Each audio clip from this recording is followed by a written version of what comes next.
बचाएगा पाकिस्तान। आज की ये जो महफिल है, 5 अगस्त का दिन है, मेरे लिए ये बहुत ही तकलीफदेह चीज़ है कि आज मेरे लीडर को, उम्मत मुस्लिमा के सबसे बड़े लीडर, पाकिस्तान के सबसे ईमानदार और पाकिस्तानियों के सबसे वफादार लीडर को जेल में 365 दिन पूरे हो चुके। ये मेरा वही हक पे खड़ा डटा हुआ लीडर है जिस पे लोग हंसते थे कि 1 हफ्ता भी जेल नहीं काटेगा। उसने इस तरह डट के शेरों की तरह जेल काटी है कि जेल वाले हैरान हो गए हैं। और ये शख्स जिसका नाम इमरान खान है, क्यों जेल काट रहा है? मेरी आपकी इस कौम की आने वाली नस्लों की हकीकी आज़ादी के लिए वो असीर है। वो अपने ज़मीर का कैदी है, किसी जुर्म में कैद नहीं है। उसको सजा मिली है सच बोलने की, हक पे खड़े होने की, इस कौम के लिए आवाज़ उठाने की, इस कौम को शऊर देने की, इस कौम के नौजवानों को वो पर देने की जिसके बाद उनकी परवाज़ ऐसी हो गई है कि वो किसी के कंट्रोल में नहीं रही। इस कौम को वो ला इलाहा इल्लल्लाह का मतलब बताने की। आज 5 अगस्त है और मेरे लीडर को सियासी बुग़्ज़ और अनात का निशाना बनाए 1 साल गुजर गया। मैं इस दौरान में अपने लीडर से कम से कम भी 5 दफ़ा मिली। ये तस्बीह अपने मुर्शद से लेकर आई हूँ, इसको दिल से लगाया है और आप सबके लिए पैगाम है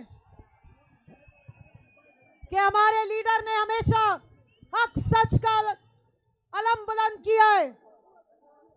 आप सब से भी यही उम्मीद है कि क्या इस हक सच के लिए खड़े होगे, अपने लीडर के लिए खड़े होगे, उसकी कुर्बानी को भूल तो नहीं जाओगे, उसकी आज़ादी के लिए डट के खड़े होगे। साथ साथ याद कराती चलूं शाह महमूद कुरैशी, पैकर वफा, जो हक के लिए डट गया, जिसको बहुत सारी ऑफरें की गई कि इमरान खान का साथ छोड़ दोगे तो बहुत नवाजे जाओगे। उसने सख्त जेल और असीरी की तकलीफों को, बेवफाई के ऊपर ज्यादा फोकियत दी। आज उनके साथ जो सलूक हो रहा है वो अल्फाज में बयान नहीं किया जा सकता। हमारी बुजुर्ग leader doctor Yasmeen Rashid cancer की मरीजा हैं, उनकी तबीयत खराब है, लेकिन जालिमों को, बुज़दिलों को सिर्फ खवातीन पे भी अटैक करना आता है। आलिया हमजा, 3 बच्चियों की वालदा को जिस तरह घसीट के अंदर लेके जाया गया, कई दफा उसकी जमानत हुई है। अभी 3 दिन पहले उसकी जमानत हुई, लेकिन बाहर बलोचिस्तान से पुलिस आके खड़ी हो गई कि अब वहां इसको ले जाएंगे।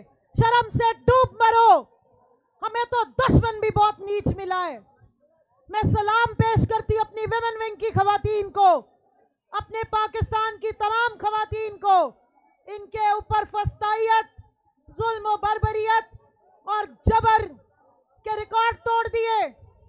9 मई की आड़ में खवातीन के घरों को बर्बाद कर दिया गया, इनके सर से चादरें छीनी गई। मेरे समेत बहुत सारी खवातीन पे केसेस बनाए गए, मसक का खेस तौर पे 45 केसेस बनाए गए। हमें दहशतगर्द बना दिया, हम पे 780 लगा दी। लेकिन बुज़दिल दुश्मनों को बताना चाहती हूँ, पाकिस्तान की खवातीन गयूर और बहादुर डटी हुई खवातीन है। जितना तुमने इनको दबाने की कोशिश की, उतने जोर से बाहर आई हैं, क्योंकि ये जानती हैं कि इनके नस्लों की आज़ादी की एक ही आवाज़ है और उसका नाम है इमरान खान। कितना जुल्म किया, कितनी बर्बरियत की, जेलों में डाला। यहाँ तैयबा राजा बैठी हैं, वो सनम जावेद है, और हमारी कितनी बहनें हैं जिनको जेलों में डाला गया, तशद्दुद किया गया। खतीजा शाह है, 76 हमारी बहनें तो सिर्फ और सिर्फ लाहौर से हैं। लेकिन हर एक डट गई। और जो ये बाहर थी, जिन्होंने अपनी इज्जतें बचाई और घर लुटा दिए, जिनके बच्चों के तालीमी साल जाया हो गए, जिनके पास कुछ भी नहीं बचा, लुटाने के लिए भी कुछ नहीं बचा, लेकिन अपना मुस्तकबिल नहीं लुटता देख सकती, इसलिए आके बैठी हुई हैं।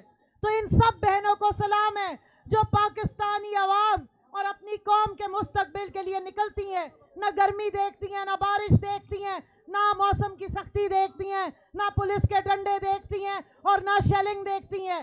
बहादुरी से डट के खड़ी होती हैं। आप सब बहनों को मेरी तरफ से सलाम है। सुप्रीम कोर्ट का केस हो तो लोगों ने ताने मारे कि रिजर्व सीटों के लिए आ रही, नहीं, इमरान खान के मैंडेट के लिए खड़े थे, उस चोरी के खिलाफ खड़े थे, उस डाके के खिलाफ खड़े थे जो दूसरों ने हमसे छीन लिया था। सीटों के लिए सारी उम्मीदवार नहीं थी, सीटें तो टोटल 68 थी, लेकिन इमरान खान का हक था, इसलिए हम डट के खड़े थे। इद्दत केस में खड़ी हुई, क्यों? क्योंकि बुशरा बीबी और पाकिस्तान की हर औरत की इज्जत के लिए हम डट के खड़े होंगे। किसी की जुर्रत नहीं हमारी बहन बेटियों की इज्जतों को इस तरह से उछाले। ऐसे नीच लोगों को हम बड़े बाजार में आके बताएंगे। ना इस्लामी जमहूरिया पाकिस्तान और ना हमारा कल्चर ये इजाजत देता है कि खवातीन की खुलेआम तस्लील की जाए। तो सलाम है इन खवातीन को। शदीद गर्मी में वहां खड़ी होती थी 4-4 घंटे, लेकिन अपने मौक़िफ़ से पीछे नहीं हटी। और आखिर क्या हुआ? आखिर फिर वो हुआ जिसका हमें इंतजार था कि वो फैसला आया।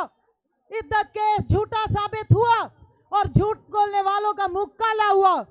लेकिन पाकिस्तान की तारीख का बदतरीन केस है जिसपे हम भी शर्मिंदा होंगे और ये तारीख भी शर्मिंदा होगी और अदालतें भी शर्मिंदा होती रहेंगी कि कैसे कैसे खवातीन की, बापर्दा खातून की इज्जत को बंद कमरों में उछाला जा रहा था। मैं आप सब भाइयों की शुक्रगुजार हूं कि आप तशरीफ लाए हैं। आज से 1 साल पहले हमारे लीडर ने हमारी आज़ादी के लिए असीरी कबूल की। याद रखें, हम भी अपने घरों में सुकून से नहीं बैठेंगे जब तक उम्मत मुस्लिम का हकीकी लीडर आज़ादी से बाहर नहीं आता और इस तरह के एक स्टेज पे खड़े होके बावाज़े बुलंद आपको नहीं कहेगा कि इया का नाबुदू व इया का नस्तईन। तो आखिर में सिर्फ इतना कहूंगी कि मेरे भाई मुराद सईद को याद रखना, उसकी बहुत सारी कुर्बानियां है। मेरी बहन आलिया हमजा को, डॉक्टर यास्मीन राशिद को और तमाम असीरान को, तमाम ऐसे लोगों को याद रखें जिन्होंने इस हकीकी आज़ादी की तहरीक में अपने खून से इसको सेंचा है, अपनी कुर्बानियों से इसको सेंचा है। हम उनकी कुर्बानियों को कभी नहीं भूलेंगे और आप भी नहीं भूलेंगे। मैं सिर्फ याद करा दूं कि हम सबका अपने लीडर से रिश्ता क्या है। पाकिस्तान का मतलब क्या? तेरा मेरा रिश्ता क्या? खान से हमारा रिश्ता क्या? आवाज नहीं आ रही। खान से हमारा रिश्ता क्या? और ला इलाहा का मतलब समझाया हमें हमारे लीडर ने बहुत अच्छी तरह कि खौफ के बुत तोड़ दो। खौफ के बुत टूटे कि नहीं टूटे? तैयार हो? खान की आजादी के लिए तैयार हो? तैयार हो? खान से हमारा रिश्ता क्या? तो ला इलाहा इल्लल्लाह पढ़ने वाले, खान से मोहब्बत का रिश्ता रखने वाले, पाकिस्तान से रिश्ता रखने वाले कभी भी आज़ादी की तहरीक में पीछे नहीं हटते। किसी की बात ना सुने। इमरान खान के हर सिपाही, उसकी जो हरावल दस्ता खवातीन में हर कोई डटा हुआ है। इंशाअल्लाह हम अपने लीडर की आज़ादी तक डट के खड़े होंगे और हर कुर्बानी देंगे और किसी कुर्बानी से दरेग नहीं करेंगे। Pakistan Tehreek Insaf women wing, women wing, women wing, हकीकी आज़ादी। बहुत बहुत शुक्रिया।